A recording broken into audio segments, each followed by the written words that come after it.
Olá, irmãos queridos, que a graça e a paz do nosso Senhor e Salvador Jesus Cristo estejam sobre a nossa vida, sobre o nosso coração, sobre a nossa mente, nesta quarta-feira tão preciosa, tão preciosa.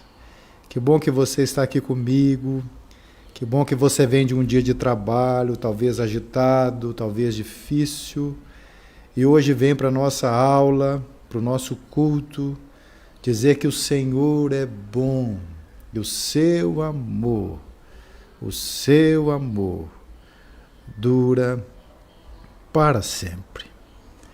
É tão bom ter a sua companhia e eu quero ler com você um texto da Palavra de Deus. Já reúno os seus amigos, os seus irmãos da fé. E o texto que eu quero ler é um texto muito precioso, Salmo de número 75, só o versículo 1. Sejam todos muito bem-vindos, muito bem-vindas à nossa aula. Salmo de número 75, versículo de número 1, diz assim: Graças te rendemos, ó Deus, graças te rendemos. Invocamos o teu nome e declaramos as tuas maravilhas. Um sábio já disse que a gratidão é a rainha de todas as virtudes. Nós precisamos, no meio da caminhada da vida, em meio aos espinhos, aos caminhos rochosos, aos desertos da vida, nós precisamos dizer a Deus: graças te dou, ó Pai, graças te dou. Nesse momento, eu queria convidar você a fechar os seus olhos, a pensar agora na sua vida, na espiritualidade, neste dia de encontro, neste dia de celebração, neste dia de vida, e nós vamos orar ao Senhor. Vamos fazer isso? Pai, que bênção podermos estar aqui. Que bênção podermos nos reunir hoje. Fala ao nosso coração, mais uma vez nesta aula, por amor do teu nome. Nós te pedimos em nome de Jesus Cristo, o autor e consumador da nossa fé. Amém. Nós vamos adorar a Deus com o coral da nossa igreja agora. Abra o seu coração e seja ministrado e ministrada com esse belíssimo cântico que adora o nome do Senhor.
Que bênção esse tempo de sermos ministrados pela palavra de Deus, de sermos tocados de uma maneira tão preciosa, através da música, através da celebração. Gente, hoje eu quero trazer um assunto muito precioso, um assunto muito necessário para conversar com vocês. E o tema que nós vamos conversar é sobre liderança. Liderança. Deixa eu só pegar aqui o arquivo. Deve ter aparecido aí já para você. Muito bem. Muito bem.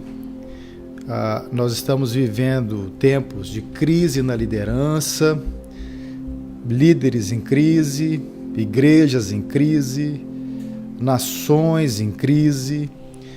E hoje eu gostaria de pensar com você sobre o tema qualidades de um bom líder servidor. É a liderança no modelo de Jesus Cristo.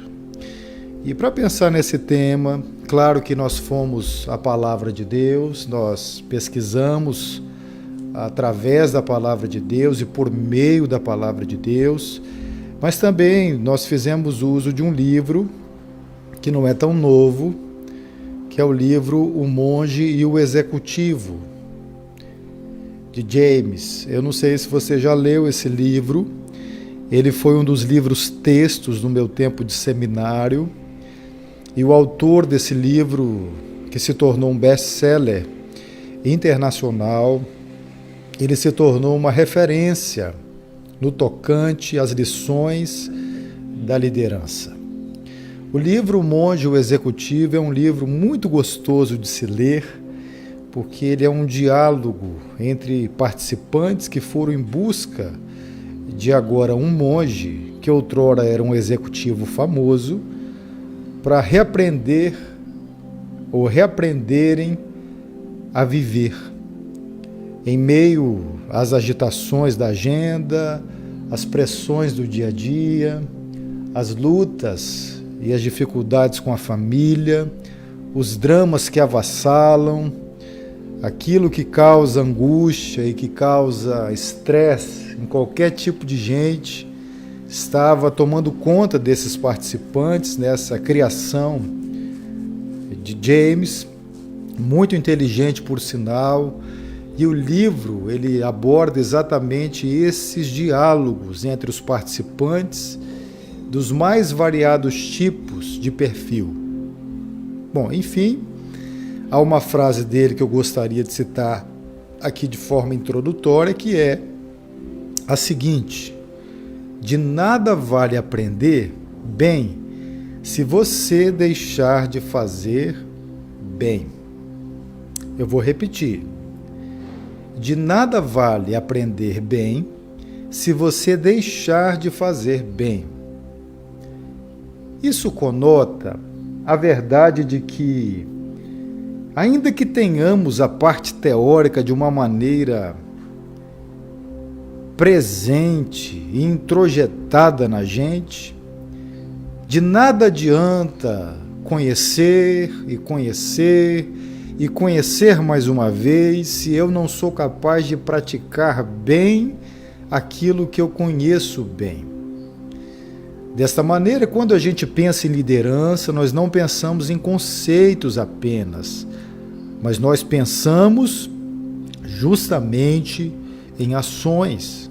Ações que mudam o mundo, ações que trazem frescor às pessoas à nossa volta.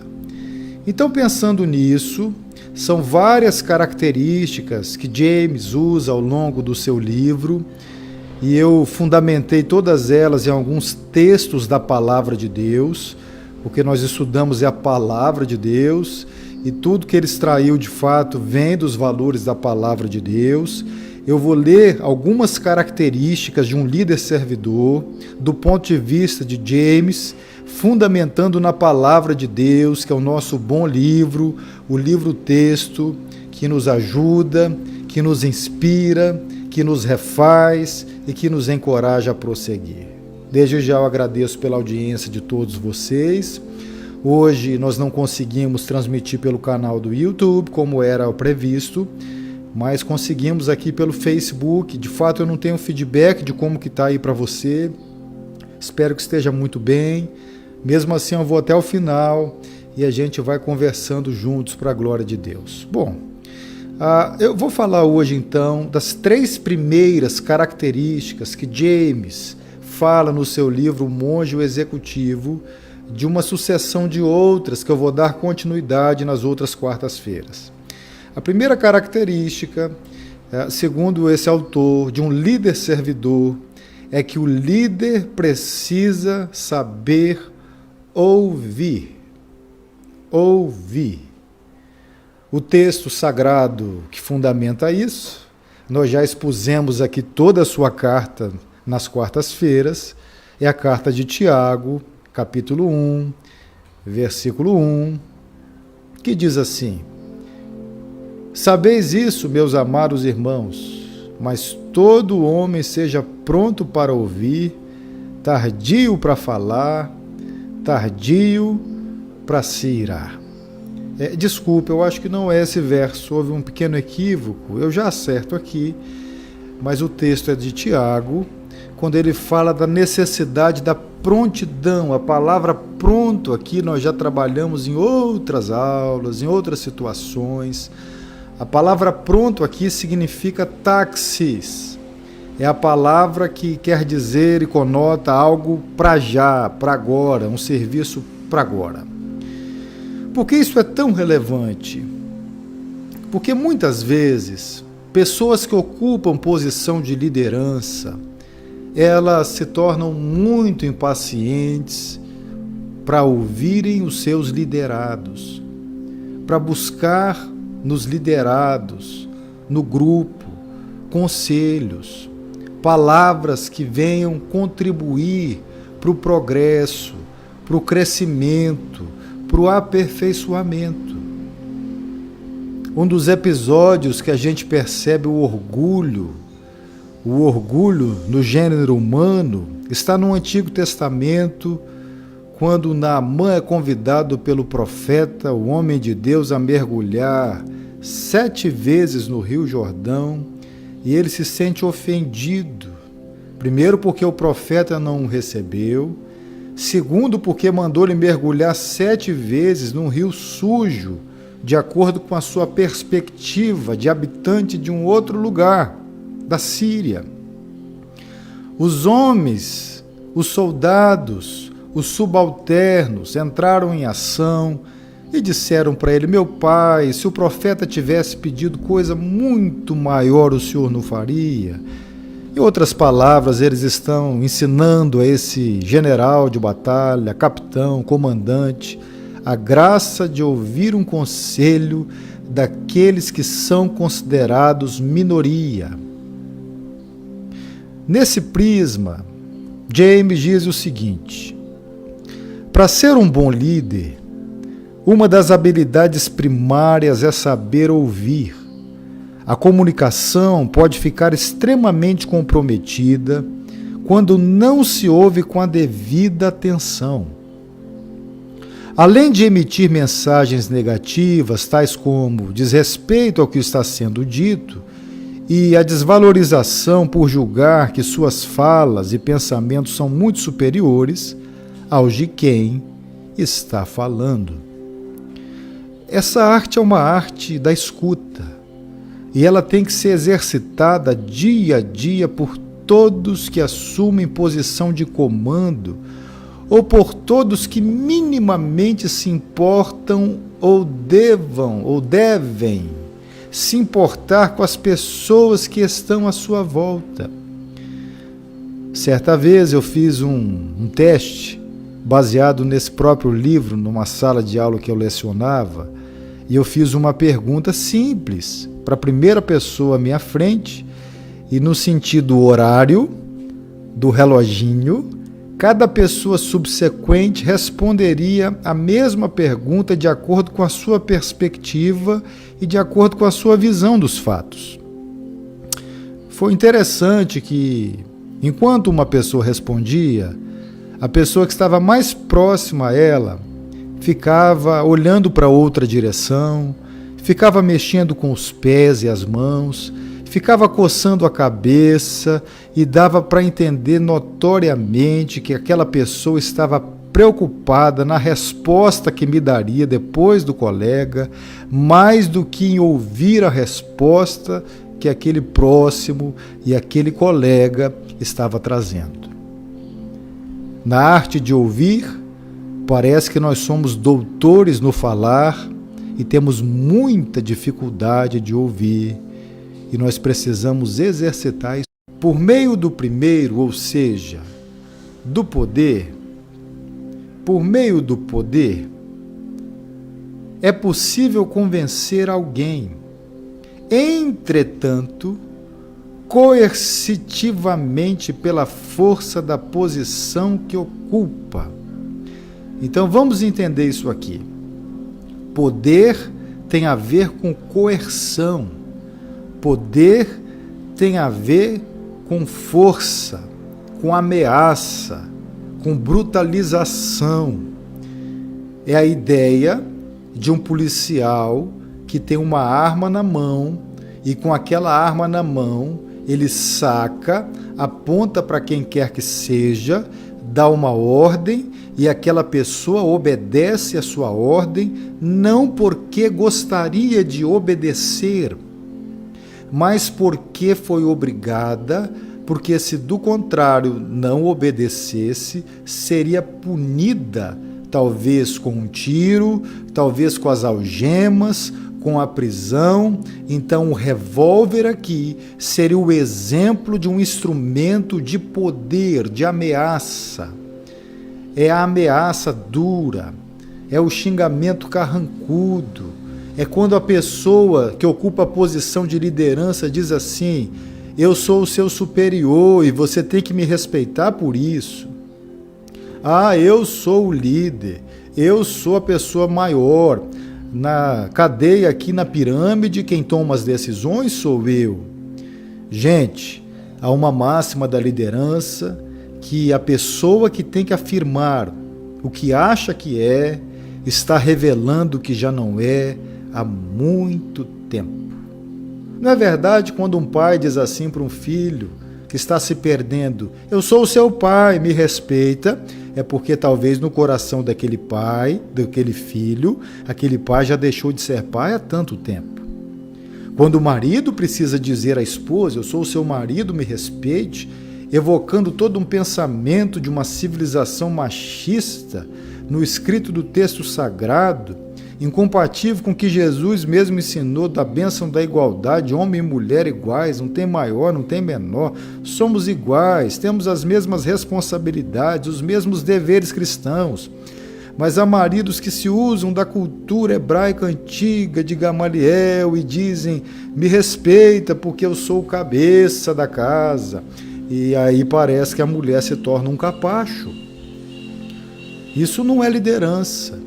Isso não é autoridade, isso é poder. E um poder baseado numa mentira, numa distorção do real sentido daquilo que a Escritura representa hoje, transcendendo toda uma cultura antiga e se adaptando a uma cultura que liberta por causa do sangue de Jesus na cruz. Ele continua dizendo, veja, ele fala que se poder significa essa coerção, ele também fala que a autoridade é uma habilidade de convencer alguém, mas através da influência pessoal que exerce sobre aquela pessoa, de maneira que a mesma execute a atividade de boa vontade. A autoridade é a base de uma boa liderança, já que o poder, com o passar do tempo, corrói os relacionamentos. Uma pessoa pode dominar a outra por anos, por meses, mas vai chegar um momento que essa pessoa vai fazer o que a psicologia chama de contra-controle. É como uma mola que é achatada, até a sua compressão final e de repentemente ela volta com toda a força para se libertar de tanta coerção. Autoridade, então, é ser modelo. Autoridade, então, é estar no meio dos servos, é servir os servos. Há uma ilustração da liderança que ajuda a gente a entender este ponto.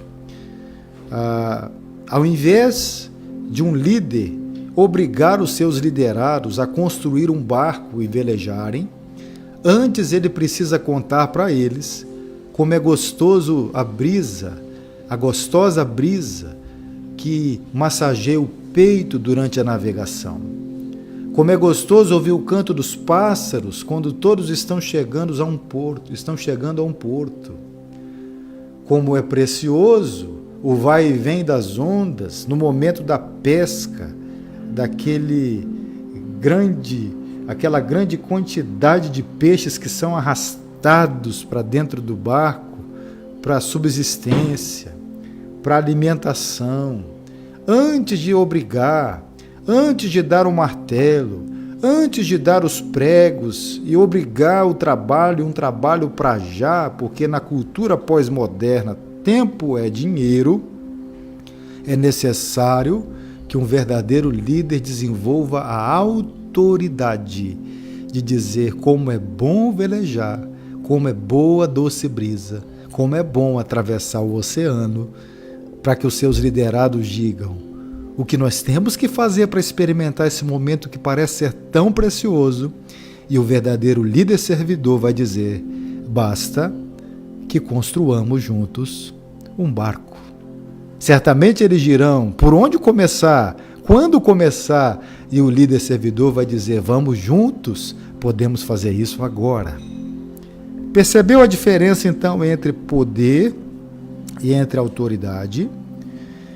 Poder se impõe, autoridade se conquista com a vida. Poder se exige, como aqueles que dizem: faça o que eu mando, mas não faça o que eu faço. Autoridade é quando o líder se põe na vitrine, sendo o primeiro, sendo coerente, falando e cumprindo, pedindo e ao mesmo tempo realizando.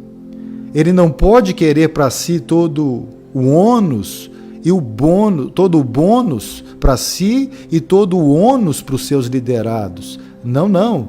Do contrário, não há nenhuma nobreza de seguir uma pessoa que não pensa no outro, que não pensa no próximo, assim como Jesus mandou. Bom, a terceira e última característica que eu quero trazer para você nesse estudo de hoje é a característica de que um verdadeiro líder servidor, ele tem que manter o relacionamento com pessoas e tarefas em sintonia, em equilíbrio. Aqui o apóstolo Paulo, escrevendo aos Romanos, no capítulo 12, versículos 9 e 10, disse o seguinte: o amor deve ser sincero, odeiem o que é mal, apeguem-se o que é bom. Dediquem-se uns aos outros com amor fraternal. Prefiram dar honra aos outros mais do que a si próprios. O que conota isso? Paulo está evocando a necessidade da bondade. E a bondade, minha gente, nada mais é do que o amor em tela, o amor em ação, o amor que toca, o amor que abraça, o amor que se importa, o amor que interage, o amor que constrói, o amor que eleva, o amor que cola corações quebrados, o amor que faz subsistir a insubsistência daqueles que estão sem esperança. Paulo está falando da necessidade da dedicação que temos que ter um ao outro, num amor extremamente fraterno, livre de ideologias, livre de partidarismos, livre de quaisquer tipos de divisão que são incompatíveis com a cruz de Cristo, mas colocando o outro numa honra e numa superioridade a nós mesmos. Ele está dizendo que nós temos que preferir dar honra aos outros mais do que a nós. Que difícil isso pela velha natureza humana. Eu não sei você, mas há momentos que parece que eu gosto do aplauso, que eu gosto de que uma ideia minha prevaleça. Há momentos que parece que eu acho que o que eu penso é o correto e o que o próximo pensa não é tão correto assim. Gente, eu preciso ser humilde e entender que a sabedoria está na coletividade, que nós somos um corpo, nós não somos um dedo, um pé, uma unha, a mão, o braço. Nós somos o corpo de Cristo e somos exatamente o corpo quando todos estamos reunidos no mesmo propósito de glorificar o nome do Senhor e de anunciar a boa nova na salvação, de maneira que cause um impacto profundo, social e transformador na vida das pessoas que nos cercam. O Evangelho só tem sentido quando ele muda o ambiente, quando ele muda o bairro, quando ele muda a família, quando eu ressignifico os valores que se tornaram valores imexíveis, valores que se tornaram num processo de aculturação como se eles fossem a verdade e nós não questionamos mais. Nós não questionamos mais falas racistas, porque estão no nosso dicionário. Nós naturalizamos agressões a gays, nós naturalizamos ações contra pessoas sofridas. Nós naturalizamos que todo rico não serve e nós naturalizamos que todas as pessoas que são minoria são o pior dos piores. Nós precisamos quebrar essas naturalizações sociais. Entendemos que nem todo rico é avarento e pode ser uma bênção nas mãos de Deus.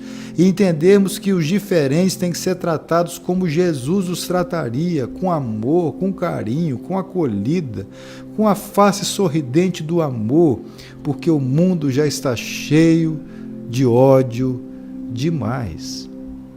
Nesse sentido de manter o relacionamento com pessoas e tarefas em equilíbrio, James diz bem assim: não basta ter conhecimento técnico, a gente não tem que ser tecnicista, minha gente, ou teórico. Talvez nós somos excelentes tecnicistas, somos doutos na teoria das diversas áreas do saber científico, empírico, tangível.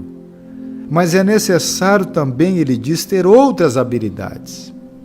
Por isso, nem sempre alguém que possui conhecimento técnico tem aptidões para exercer cargos de liderança. O relacionamento entre os elementos envolvidos é o principal motivo de sucesso numa igreja, sempre permeado pela confiança entre as partes. Veja, a pessoa pode ser uma excelente cantora ou cantor, mas se ela não souber ter tato, afinidade, ternura com a comunidade, ela pode causar grandes estragos à sua própria vida, à vida do outro e à vida da comunidade.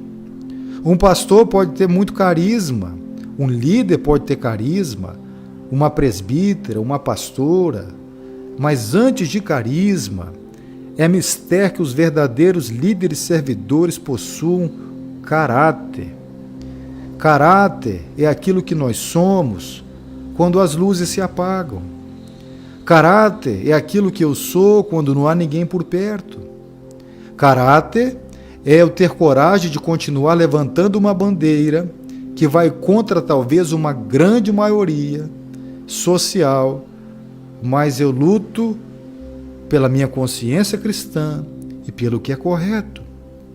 Foi assim que Martin Luther King fez, o pastor que disse no seu discurso: eu tenho um sonho, em que um dia os meus filhos não serão tratados pela cor da sua pele, mas por quem eles são. Essa igreja de Jesus Cristo, depois da reforma protestante, precisa de um novo tempo de reflexão.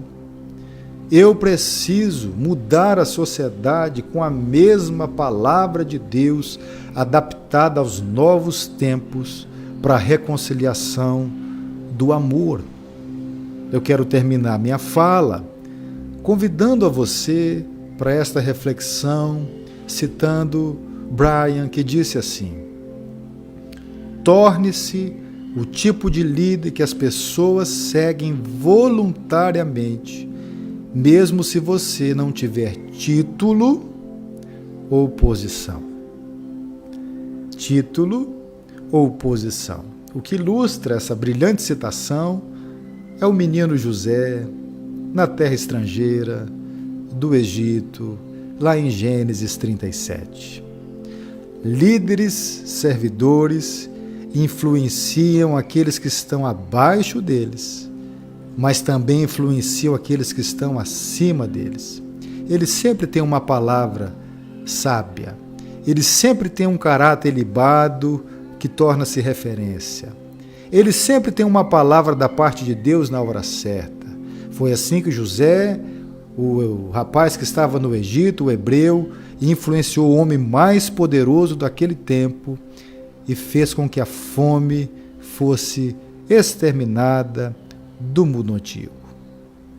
Eu quero chegar até o fim, agradecendo a Deus pela sua companhia, agradecendo a Deus porque você está aqui comigo, agradecendo a Deus porque ter a sua presença aqui nas quartas-feiras é um grande privilégio. Eu sei que muitos têm a sua correria diária, muitos têm a sua dificuldade, mas a gente vem aqui com o coração aberto para aprendermos mais da palavra de Deus. Domingo, 9h30 da manhã, nós vamos ter a escola dominical, participe, e 7 da noite o culto de celebração. Vamos falar com Deus, vamos fazer isso. Pai Celestial, muito obrigado porque estamos aqui como igreja. Damos-te graças, Senhor, por tudo que o Senhor tem feito na nossa vida.